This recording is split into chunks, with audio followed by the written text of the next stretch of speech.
Most successful musical ever made. I was about 5, and it was at the time when we didn't go to the cinema very often. We didn't have a television, we didn't have a radio, and my parents actually saved the money to take myself and my sister to the film. And it was a massive screen. And you sat in there, and the audience were all quiet, and it was just magical.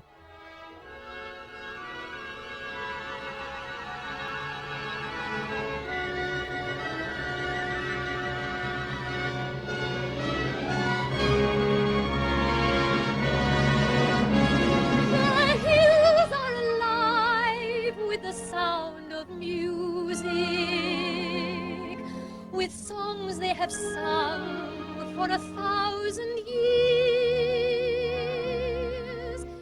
My parents brought me to the cinema. We sat there, the opening scene came up, and there was Julie, and there was nothing else since. I go to the hills when my heart is lonely. You know, she was the girl next door. She was the person you wanted to be your best friend or your mother or your aunt. She just had a quality that seemed to inspire the world. And I'll sing once more. I loved her. I loved Julie Andrews. I just wanted to marry her. And then I saw Victor Victoria when I was 14, I think, yeah.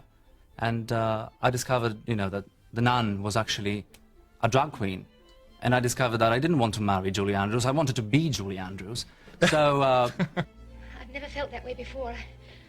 I couldn't stay. I knew that here I'd be away from it. I'd be safe. It must have been when we were teaching together. Yes, we were teaching together. Yeah. And it must have come up in conversation at some point, and one of those things where you sort of say, oh, because it is something you tend to keep secret, really. Yeah. So it was sort of like, oh, you like it too. Just as you've dropped that out, the whole room goes, ugh! And we discovered that we liked it, didn't we? Yes. You're not going to tell Father, are you? I know at my daughter's high school, the kids will come up to me and say, you're Brigitte. I don't know how it got out. No, I'm not.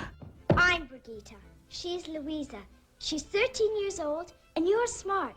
They always come up, this is my favorite movie. I mean, these are kids that are like 14 and 15 years old. This is their favorite movie. I'm 10, and I think your dress is the ugliest one I ever saw. It's a little awkward because I know they're looking at me and they're thinking, she was Lisa, you know, and they don't want to say anything. I'm Lisa. I'm 16 years old, and I don't need a governess. And then sometimes they'll say, you sound like Lisa. I am 16, going on 17, innocent as a rose. I was working in Wellington, New Zealand 2.5 months ago on a series, and we were shooting at a girls' school, and the head mistress of the school came up to me and said, Mr. Hammond, just so we can get some peace and quiet in the school, would you come and speak to the girls because they all have heard that Friedrich is here? I said, but they're going to be so crushed when this middle-aged man walks into the room. I'm Friedrich. I'm 14. I'm impossible. I can't imagine why in Wellington, New Zealand, 500 teenage girls would care about a guy who was a child in a film 30 years ago. Let's start at the very beginning.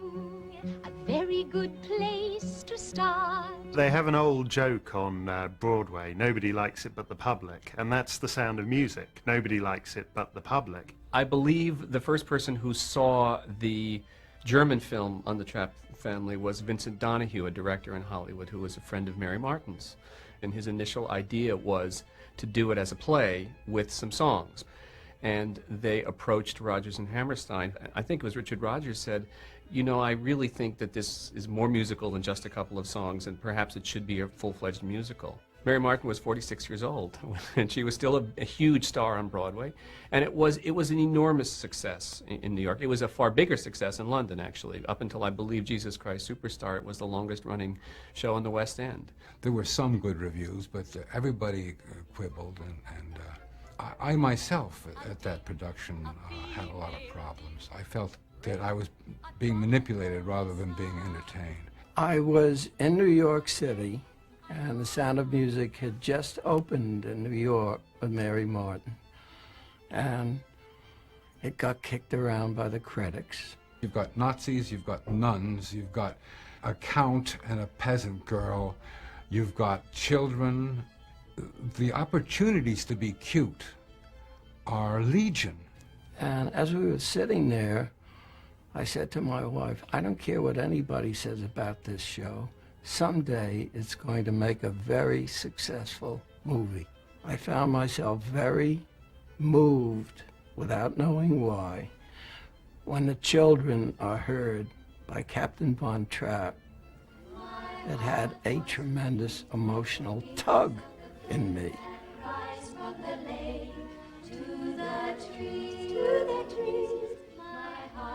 So I suppose it was the ultimate in saccharine sentiment, but the fact is that people like to be moved. Certainly rock was well on its way, and all the other psychedelic happenings that went on in the 60s. You know, this is completely out of step with the times. It's nothing to do with times they are a-changing or the answer my friend is blowing in a wind, and yet it blew all the competition out of the water. The album was the 4th biggest selling album out of the 60s, outsold Sgt. Pepper's Lonely Hearts Club Band. The film version of The Sound of Music is what makes this particular property a phenomenon. Oscar Hammerstein never saw it. He'd been dead for 5 years. And yet this film has coloured his reputation. We think of him as a guy who wrote about raindrops on roses and whiskers and kittens and got excited about brown paper packages tied up with strings. And the fact that actually both Rodgers and Hammerstein were theatre revolutionaries has been forgotten, and we forget things like Judd Fry festering in his sexual obsession in Oklahoma, the racism that they wrote about in South Pacific. It's the least modern of anything Rodgers and Hammerstein ever attempted, filled with generic songs, not songs from the inside, from the heart, or from the gut. So, therefore, it's an operetta. Maria makes me laugh. Do, re, mi, fa, sol, la, ti. The original Sound of Music tour. This is ours. Come on. Is this Good morning, ours? ladies. Are we on this one? This is the right bus, the Sound of Music tour. Georg? Not Georg. Oh. Kurt, the little boy. Georg's the bus driver. Okay. Brigitte. Brigitte. Marta. Nice to meet you, Martha. Can you sing too? Most of the people on the tours I give have seen this movie at least 20 times.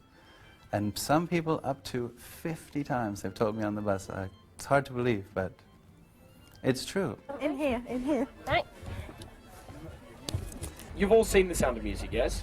Yes. Do we have any freaks on the bus? Sound of Music freaks? Yes. I hope so, because I'm going to talk to you a lot today about The Sound of Music. And we're going to put some music in for you as well. Yes. Can you imagine this, ladies and gentlemen? Later in the tour, the bus is going to hop along the road. You guys are going to be going, "Do, a dear." It's going to be so much fun. Yes, yes. Do, a deer, a female deer. The show had gone on to be a commercial success on the stage, despite the reviews. And Dick Zanuck, he asked me whether I'd be interested. And I said, yes, but let me meet with my agents. And my then literary agent, Helen Strauss, and she said, Ernie, don't do it, don't do it. And I said, I want to do it. And it was almost as though it had a bad odor. And Burt Lancaster happened to be in the commissary one day, and he said, what are you doing here, Ernie? I said, I'm working on a screenplay of The Sound of Music. And he said, Jesus, you must need the money. 20th Century Fox had paid the highest price that had been paid to that point for a stage show. They paid $1,250,000 for that, which was almost unheard of in those days. But it had been, in a sense, I think, languishing a little bit at the studio. They'd had it for a couple of years or so, as I recall. William Wyler was originally going to do the film. And then Wyler got in some kind of problem with the studio, so they parted company. I called Bob Wise's agent and said, Phil, I'm sending you a script of The Sound of Music. I want you to slip it to Bob Wise. don't ask any questions, slip the script to Bob Wise. So they sent the script over to me, and I read the script, and before I did anything else after that, I called Saul Chaplin. Bob said to me, look, they've offered me The Sound of Music either twice or 3 times. He said, I've turned it down. Now we have Ernie Lehman's script here. I'd like you to read it and see if it's the kind of show I would enjoy doing. In a way, I dreaded it, because I had seen the show The Sound of Music, and I didn't like the show. Well, I took the script home with much trepidation, and I read it, and I was wild about it. And Dick Zanuck called me to his office and said, I have a big surprise for you, Ernie. What would you say to Bob Wise directing The Sound of Music? I said, gee, what a great idea. And he looked at me and he said, you son of a bitch, you slipped the script to him, didn't you? I said, me? We had clear ideas of the kind of people we wanted, but there were problems. For instance, the studio, of all things, wanted Bing Crosby to play Captain Von Trapp. They were looking for names. When I went to New York and visited Dick Rogers, and Dick said, well, I suppose you're going to use Doris Day, huh? I said, Doris Day? There's only one person who can play this role, Julie Andrews. And he looked at me, and he frowned, and he said, so what else is new? What will my future be? I wonder. We always felt from the beginning that maybe Julie Andrews was our #1 choice. But there was a little, very unfounded, low-level rumor around Hollywood that maybe she wasn't as photogenic as she should be for the screen. She'd never been seen on the screen before. She had filmed Mary Poppins, but it hadn't been released. So we called Disney and got a hold of the producer and asked if we could come over and see a reel or 2 of his cut stuff, just to take a look at her on the screen. And we looked at each other. Nobody had ever seen her on the screen. And we said, let's get out of here before somebody else sees her first. And we rushed back to the studio, and he told the front office, sign Julie Andrews, which they did.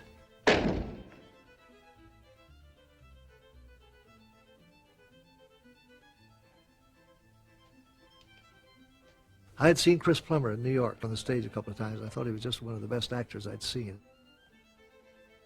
In the future, you'll kindly remember there are certain rooms in this house which are not to be disturbed.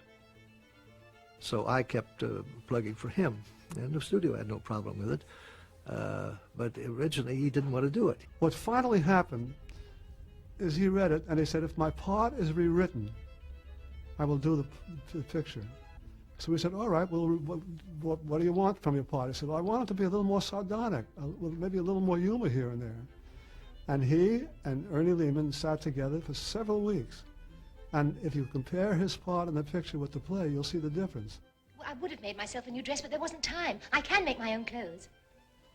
Well, I'll see that you get some material. Today, if possible. I sat in my office at 20th Century Fox, closed my eyes, and I wrote for the only time in my life as a screenwriter in the first person singular. I said, here is what I want to see on the screen. I said, I'm floating over so-and-so, and now the camera seems to be moving faster and faster as we're getting closer and closer to the ground. And suddenly, in the distance, you see a small figure. She's standing there, and you cut just as she whirls into the camera and sings. Jean, I can remember sitting in this darkened cinema in the Dominion in Tottenham Court Road, and the opening sequence sort of coming up, and then Julie literally exploding onto the screen, and that was it really. The hills are alive with the sound of music. The children weren't very happy. They weren't very happy in the film, and they had a father who was emotionally quite cold to them. And then this woman comes in, who is actually very young, very naive, but knows that it's truth and love that are the ones that are most important. And she brings it in, and she bonds the family together.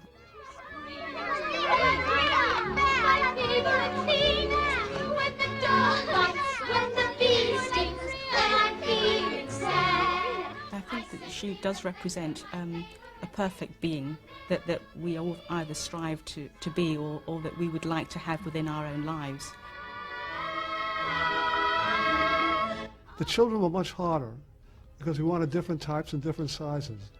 And I could stay here all night telling you what those auditions were like. That was a long quest. I started interviewing children for all the parts in Hollywood. Then I came here. I came to London. And then I went on to New York from here and did the same thing there. One of them, as I recall, was Mia Farrow. They all ended up being from the Hollywood, Los Angeles area, except Nick Hammond, the oldest boy. He came from my New York tests. Lisa! Friedrich! Louisa! If you compare the play to the film, the children in the play are really just like a block. They are always in uniform. They are always dressed identically. It's very hard to tell one from the other. The very first thing Robert Wise did after that introductory shot of us marching down is we never again appear dressed in the same clothes. Each one has a distinct personality, a distinct outfit. Joe, a deer, a female deer, Ray, a drop of golden sun. It was such a physical picture. I mean, when I look at it, I always laugh and I always say, we're always running. We're always running here and then we're running there. Now, a long, long way to run, so a needle pulling thread. We basically went where they told us to go. Okay, and now this, you're just singing this part, and it was like one sentence, you know, like the whole scene on the bicycle. You know, it took all day to shoot that one line. A deer, a female deer, Ray, a drop of golden sun. It's just odd to have a note. I will always be me. I mean, Yes. that's my note. I'm me. And I am tea. And I drink with jam and That's bread. right. And he's law. That's right. And I am. it's so Can't strange. hit it, but I am it. Don't make me fall so naughty. Don't tea fall so far. Me, Ray, don't me, so But so. it doesn't mean anything. No. So we put in words. One word for every note, like this. So, do, la, No, one fa. word for every note. Oh, yeah. When You know the notes to sing. You can sing most anything together when you know the notes to sing. You can sing most anything. Do, a deer, a female deer. Oh, you can do the skip, Maggie. Oh, skip. Me, a name Like that. So, a needle pulling thread, a note to follow, so, he is trying to spread, and to bring our best. So, do, la, fa, mi, do, re, so, do, la, ti, do,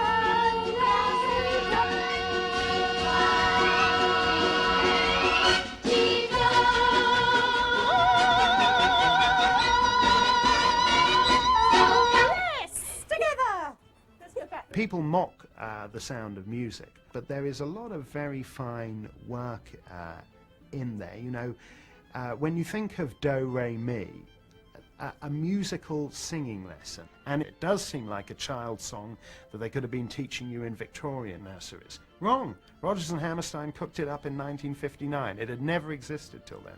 Similarly, Edelweiss. I mean, Hammerstein's great gift was to be able to so find the natural voice that you don't notice the author. It revels in its simplicity. You try to write a simple lyric sometime. It's the hardest thing in the world to do. Blossom of snow, may you bloom and grow. He really survives time because he crafted things so perfectly. And that song was really written as if it were the national anthem of Austria. It was under the Reagan administration at the White House. It was played as the Austrian ambassador, whoever it was at the time, made his way into a dinner in his honor, and they played Edelweiss, which perhaps tells you more about America than I should admit. It has a dramatic punch that somehow the whole weight and the whole national pride of Austria being born by this fragile little folk song. That is brilliant dramatic writing, and that's Oscar Hammerstein, his farewell to us. Edelweiss,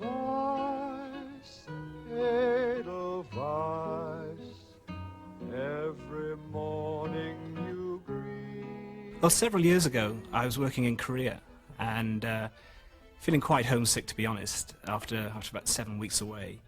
And the only English language station that was showing in the hotel was actually the American Forces Network. And most of the time, all they showed was pro football or American news programs. But I noticed that one evening they actually had The Sound of Music on. And of course I sat down to watch it.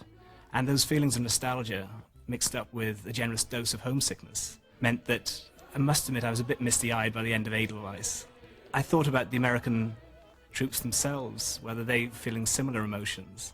And it'd be quite entertaining to think that there were some beefy crew-cut GIs sitting around blubbering. Oh, they're all right, Captain. They're just happy. Ray, a drop of golden sun.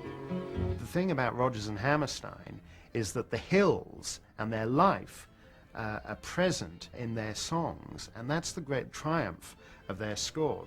So that when you do them on a stage, they fill the theatre, but in a sense they seem confined by the proscenium arch.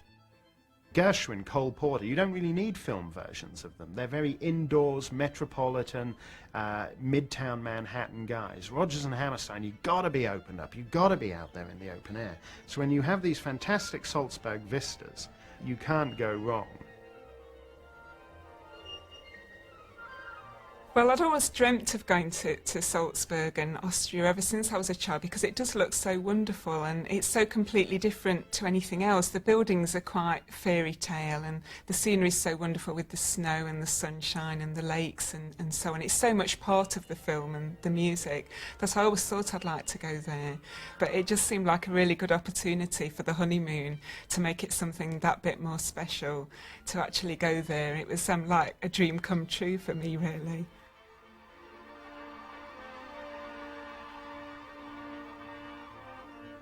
I hadn't actually seen the film until we came back, when I was forced to sit through it. I knew Jackie had liked it, and we talked on and off about it, but I sort of tried to downplay it a bit, really, because I wasn't that keen.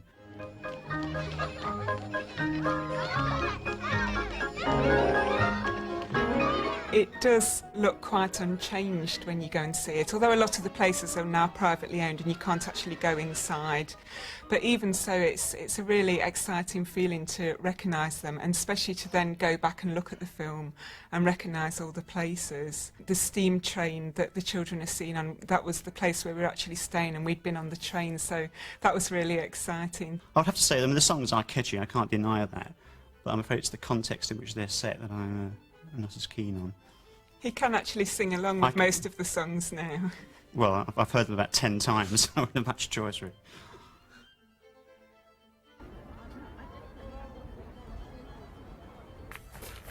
Oh, do you think that was the actual balcony that they... Do you remember he stood at the balcony and looked down, didn't he? He did. They're the horses' heads. Sally Mae. What? Oh, yes! That's when they came up and stood here. Like that. Oh, Captain, you're home!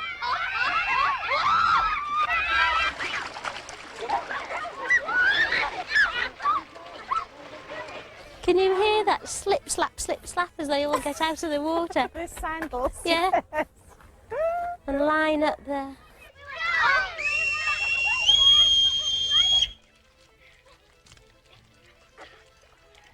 Oh, I've got a tear. Oh, we're stupid. Oh, God, it's fantastic.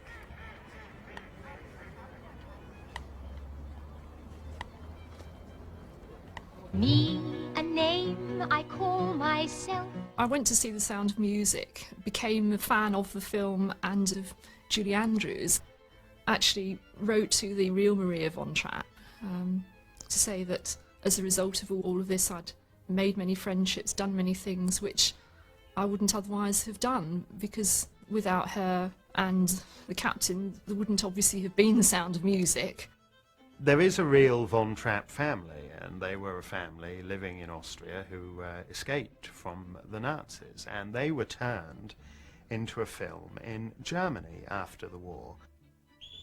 So then it became a successful Broadway play, and then it became an even more successful Hollywood film. So although the story is rooted in fact, the best-known version of it is in fact an adaptation of an adaptation of an adaptation of the real life story. It's based on my stepmother's book, The Story of the Trapp Family Singers. They had to have a heroine, and so they made Maria the heroine, and there are some differences that are not correct, because when she came, we sang already in 3 parts. We played musical instruments that we were taught by our father. I was not at all interested in the real Maria von Trapp, except if she gave me something that I felt was usable. I listened, and I was cooperative and happy to meet her, and but she didn't have any influence on me. I always think of a cake, you know, where they took the raisins out and made a new dough around. So they took things from our life. But what disturbed me also, you know, that they didn't picture our father right. He was a very gentle but firm man. He could command, like he did his submarine. He was happy when we were around. We could turn his study upside down and make houses out of his chairs and whatnot. Whistling the children down the steps, that was all exaggerated. If he was in the house and we were playing out in the garden, he would whistle, so we would know that he wanted us. Yes, sir.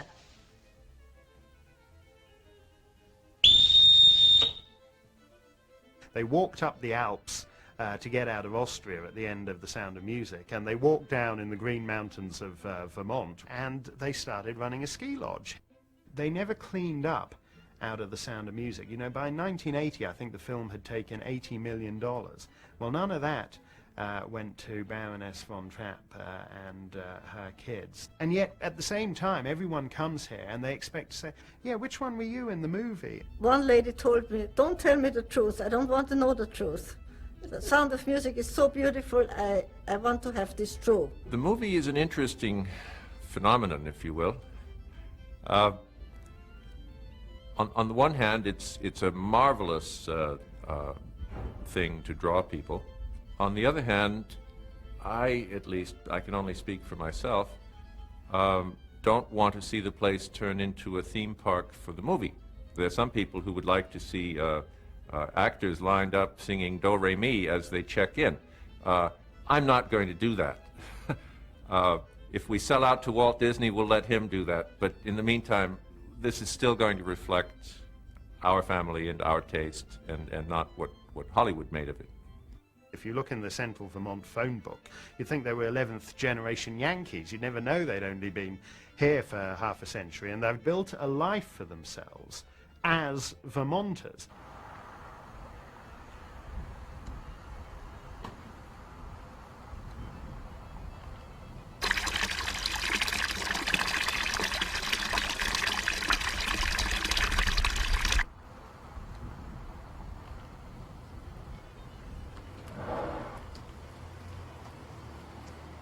Elizabeth von Trapp, who is now the only one carrying on the great singing tradition, she has to do Edelweiss and My Favorite Things, just because when people see the Von Trapp name, that's what they want to hear. Raindrops on roses and whiskers on kittens, bright copper kettles and warm woolen mittens. I do think that people have expectations about what they think the family is about. And I think I spend a lot of time showing them that I'm genuine, that I have a life of my own, that I enjoy Sound of Music just as they do, because I am the next generation. I can look at it with a different set of emotions and a different point of view. When you look at Julie Andrews in the movie, she's the woman in the shining armor, you know, and she solves the problems. I don't wish you to discuss my children in this manner. Well, you've got to hear from someone. You're never home long enough I to said know I them. don't want to hear any more from you about my children. I know you don't, but you've got to. Well, when you grow up and you start to hear that there's both sides, she solved problems, maybe created some, or that there's always both sides to every life. She was very dynamic. She was very ambitious. And I think that she really knew how to delegate so people would do the work that she needed to have done. And I think what is the fallacy of the movie is that they focus so much on her that they forget to really show the dynamic of the children. And all those children, heaven bless them, they will look up to me and mind me.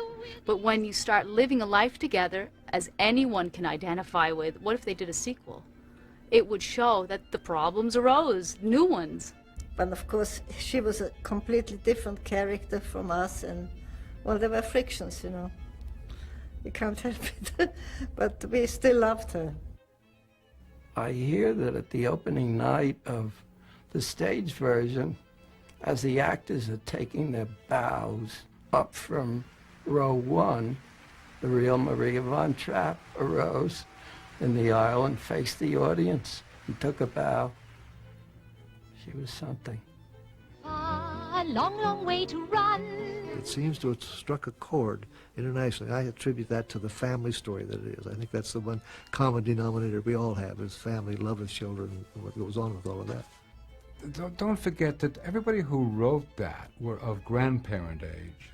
One tends to see childhood in a littler rosy colored than when you're a young parent. The captain in our house was my mother, because my father was chung thinking in another direction altogether and much preferred giving her the disciplinary fun of being unpopular. The dog bite. Dog bites. Well.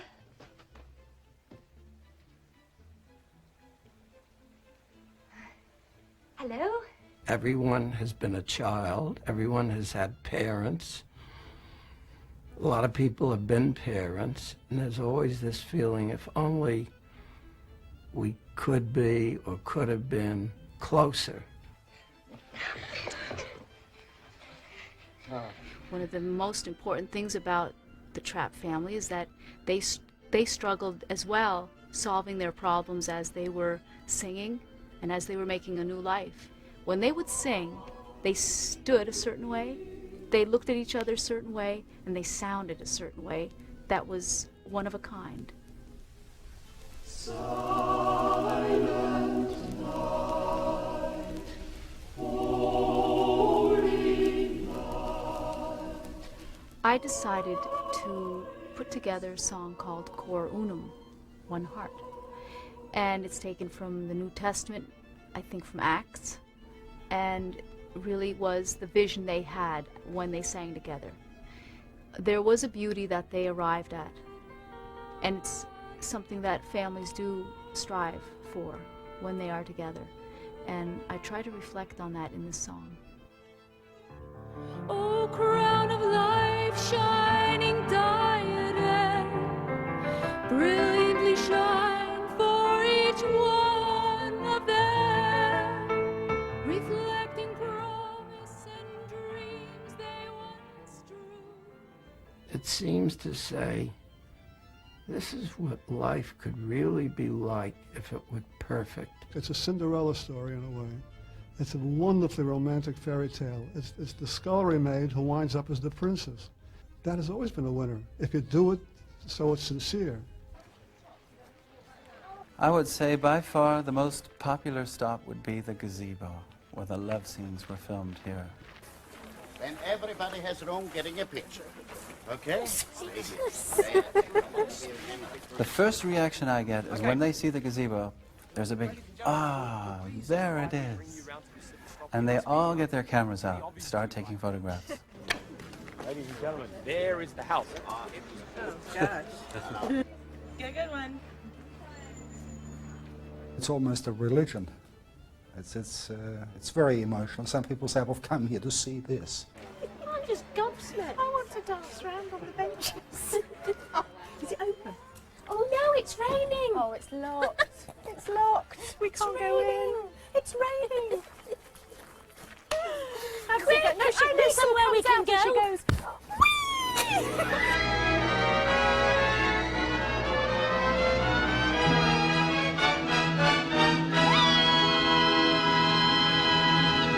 In Italian it was tutti insieme appassionatamente, which means all together with passion. So they wanted to make it pass as a sort of naughty film, you know. Then they go to the cinema, how do you solve the problem like Maria? Give us our money back. How do you solve a problem like Maria? How do you catch a cloud and pin it down? Most English-speaking countries are very familiar with the move in the country to the German-speaking countries. Some Austrian people do feel it's a little kitschy, a little Hollywood.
my wedding was in Hong Kong, but I had music from The Sound of Music, and especially the wedding processional for my processional.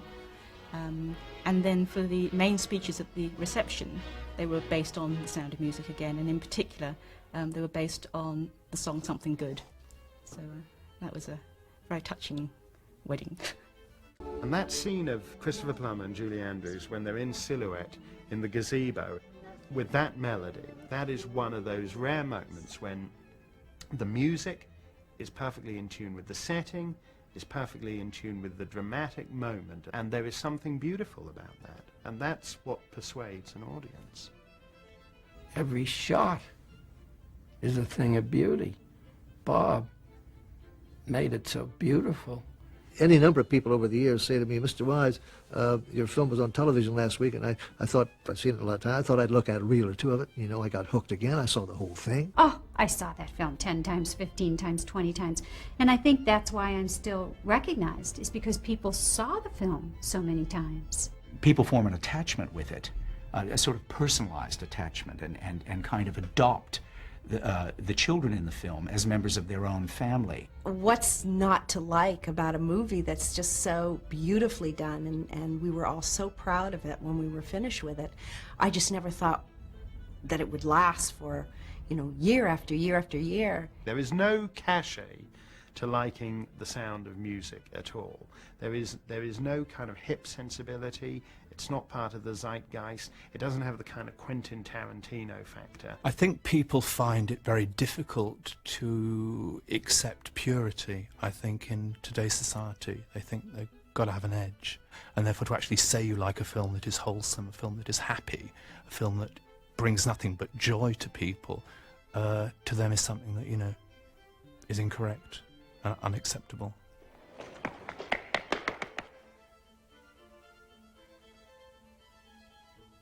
When I was at college, people came up to me, which people have over the years, and just said to me, you know, I really admire you for being able to say you like Julie Andrews, because I want you to know I love her, but, you know, I really wouldn't tell anybody. And the more unpopular she became, the more I liked her, because I thought, oh, you know, she needs my support, and here I am, Julie. That will bring us back to dough, oh, oh, oh, go! A deer, a female deer, bring a drop of crimson. Well, you can see Robert Wise's classic film, The Sound of Music, on Friday at 5:15 on BBC Two. And Julie Andrews hosts a celebration of Oscar Hammerstein later this afternoon at 5:35. To follow so, tea, a drink of jam and bread, that will bring us back to do. Do, re, mi, fa, sol, la, ti, do, so, do.